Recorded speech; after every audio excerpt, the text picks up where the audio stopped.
What's up, guys? It's Kai the Alchemist, and I know I'm a day late posting this new video, but this is the deck that I took to locals. This is obviously Floowandereeze with the new rarity collection stuff out. This deck has become really budget, and I wanted to show off the build post AGOV. So I'm just gonna show you guys. This is 40 cards.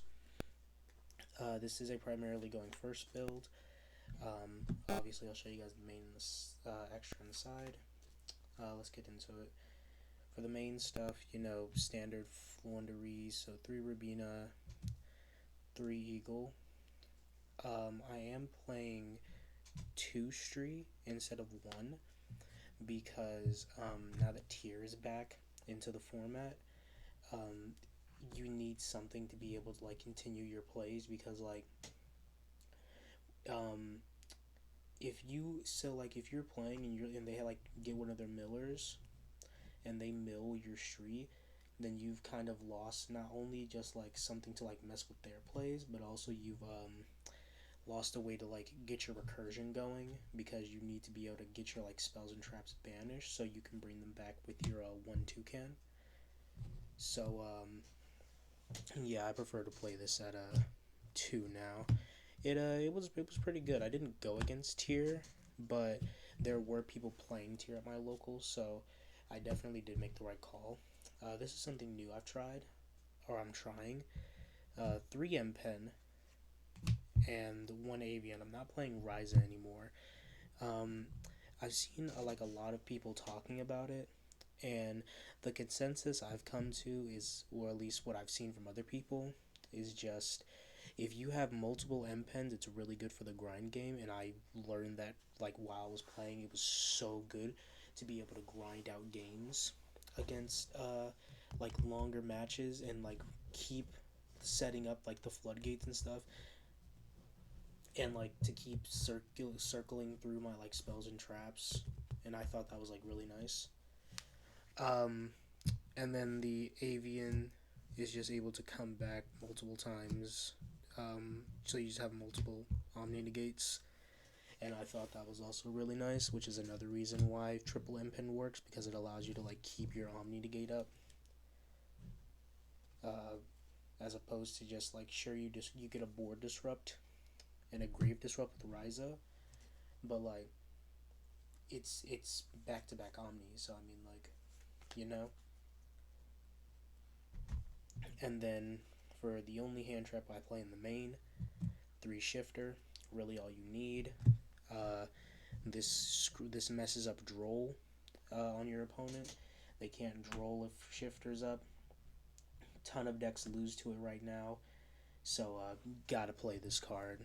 It's just so free.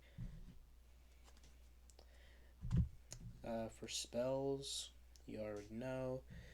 Uh, three map, 1 terraforming, so 4 map, 3 advent, and 2 wins instead of 1.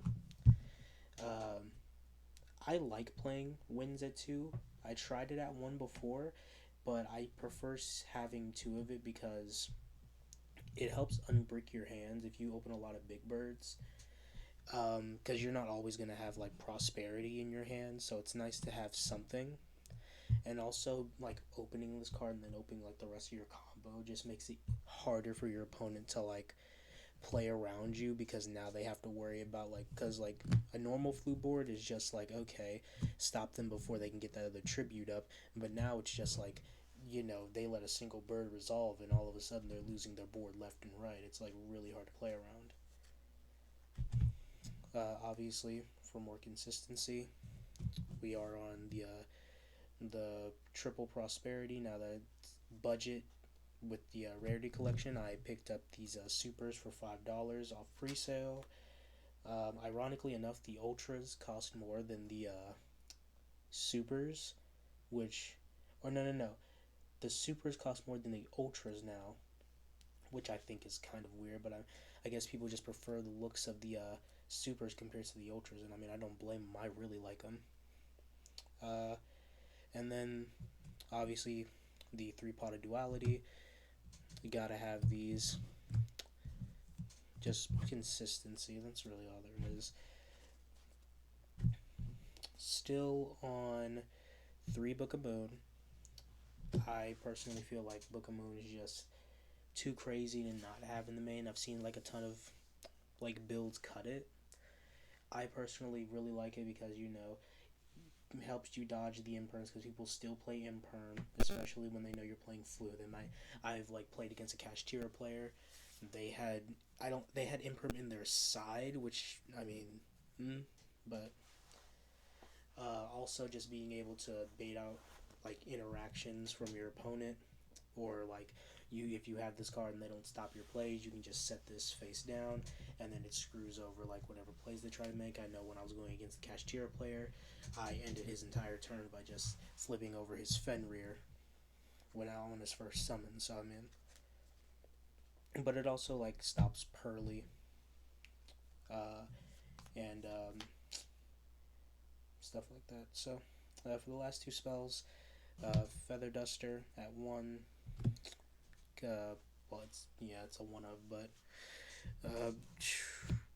you're not always gonna get to go first, and this deck like struggles hard against back row. So if you have this, you can stop your opponent from hitting on your back row, and then the call by. I mean, you don't have to play this in here, but I personally like it because, as you can see, I'm not playing Thrust. So I play the call by in here just to prevent hand traps, because Ash is still a thing, and sometimes you're not always gonna have Shifter for Drolls, and that always hurts when you get drolled in this deck. So, but we do have ways to play around Droll now.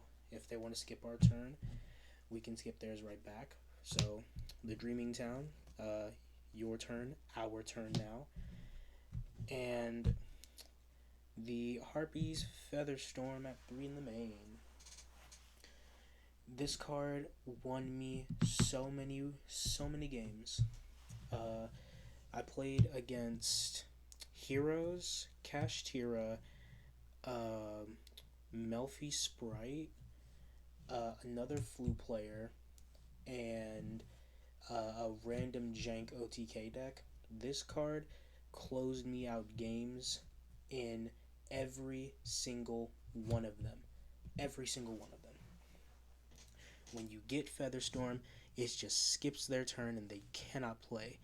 Now, I will say there was one person that I played against that did play around Featherstorm, and that was the Melfi Sprite player, by just inherit summoning and normal summoning, climbing into Onimaru, swinging, and then downerding into Zeus, which was really clever. I gotta give him props for that. But almost in almost any other situation, you have Featherstorm. Most people either just scoop because they know they can't play through it, or it's just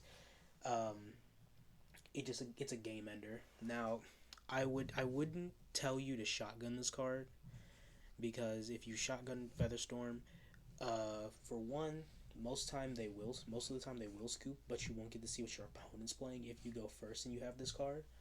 Like, you get full combo and then you Featherstorm, like shotgun it, you won't get to see what your opponent's playing, so you won't know what to side in game 2, and you don't want to risk siding in the wrong stuff and then you lose and you have to go to game 3.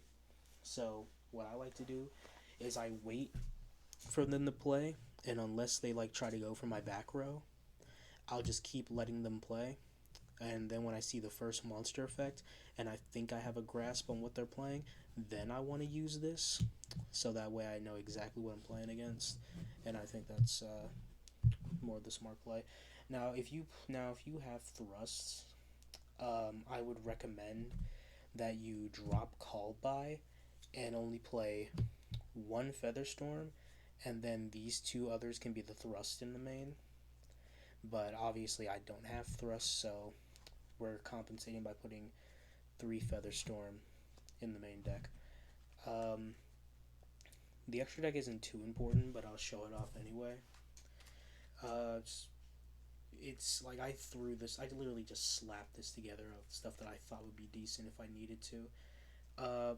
5 card train package, 3 of the 2K burn card, uh, the train that makes that quick effect makes stuff unaffected, and then the OTK train that you stack on top of these ones.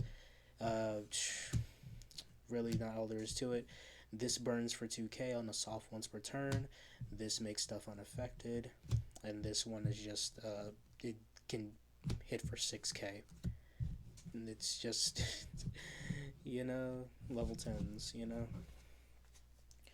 Uh, then for a small little bird package, this is a non once per turn special bounce. This is a non once per turn spell trap pop, and this is just a way to stall out because it's unaffected by other card effects, and then you can quick effect detach 2, and it can't be destroyed by battle, and you take no battle damage, so this card's kind of nice for stalling. I never used any of these extra deck cards, so let that be known. I do have this Nightmare package, though, just in case.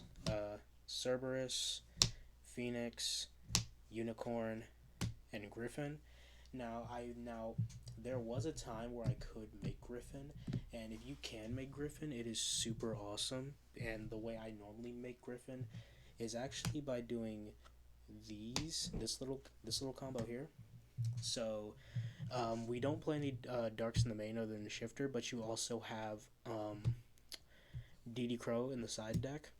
So you link off DD Crow or shifter and another card for Gloomy. Just take one of their stuff with Gloomy, go into Celine. Celine brings back Gloomy, and then you summon Griffin. And with Griffin, it's basically just a floodgate. It's like M-Pen, but instead, special summon monsters cannot activate their effects unless they are linked to this card. So if you have this in the EMZ, they can only special summon to one zone you have, and that's the only effect they can activate. So they have to try to play around only being able to use one special summon effect on a monster unless they can clear the EMZ and keep using that one zone. And then you guys already saw this, and I play Zeraboros because it can just be a big beater because prosperity. Let's get into the good old side deck. That's what everyone really wants to see, am I right? Let me sort this. Okay, so side deck, pretty simple. 3 Ash. I always have this in the side. If Shifter doesn't cut it, you can play Ash. If their deck doesn't care about Ash, I can also play 2 Nib and 1 DD Crow. I like having DD Crow in here as not only a way to search, like it's just something you can search if you like don't want to burn through all your birds and you want to like keep stuff like your other birds live. It's also because you can just banish something because like there's a lot of like players now that are like they're able to play through Shifter, but if you hold on to like a DD Crow and then hit them at a certain choke point instead of like just going for the full grave, like everything from grave goes to banish, like it's a bit making them commit to a play and then like hitting them at the choke point kind of feels better. And then Nibs just for the big wombo combo decks.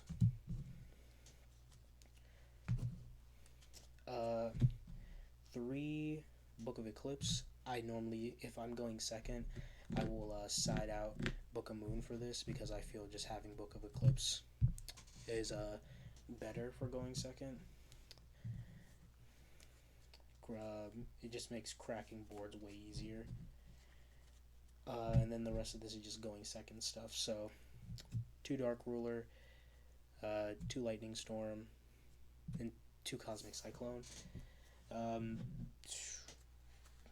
Really not much I can say about it. I mean, these are all just like, the going second staples. I really don't like back row, as you can tell, and Flu doesn't like back row at all. So having 5 cards for back row hate seems pretty fair. And yeah, that's the entire deck profile. I am going to show off one more. Um, I'm gonna pre-record that and upload it when probably sometime later in the afternoon. But I hope you guys enjoyed it. This has been my Floowandereeze profile, and you're probably wondering how I did at the locals because I mentioned that. I'm gonna be honest with you. I didn't do so great, and it was all my fault. I'm gonna be honest. Uh, I lost against Hero. I lost against Melfi Sprite because of that, what he did in game two. And I lost against Kashtira. Um, Against Hero, I misplayed hard when it came to him using Forbidden Droplet in game one.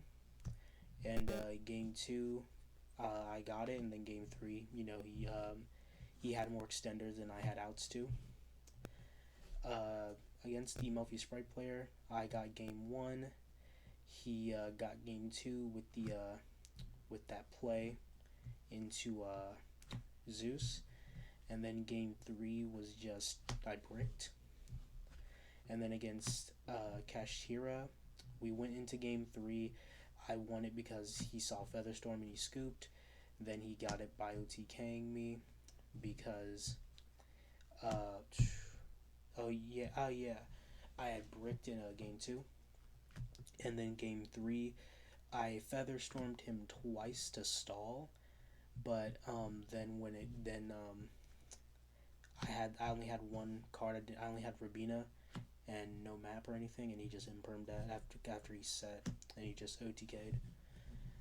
But yeah, I feel like I could have done better. Like the deck bricks. What can I say about that? The deck bricks. This is the. I mean, it's kind of to be expected with Flu, but at the same time, it still hurts to brick. Every deck bricks from time to time, so it's whatevs. But I still think this is a pretty good deck. It's a pretty fun deck. Um, and I hope you guys like this. I will say one last thing before I go. For the love of all that is holy, this deck does not need to win any events for the rest of this game's lifespan, and I'm going to tell you why. See, here's my reasoning. Hear me out. As much as I love Flu, if this deck wins a YCS or like a Worlds event, this deck's going to get hit on the ban list, guys. We can't have that. We gotta have our birds. We don't want Flu to get the Master Duel treatment. So please, don't bring this to a YCS. Don't bring this to Worlds. Please, I'm begging you. I don't want this deck getting hit on the ban list.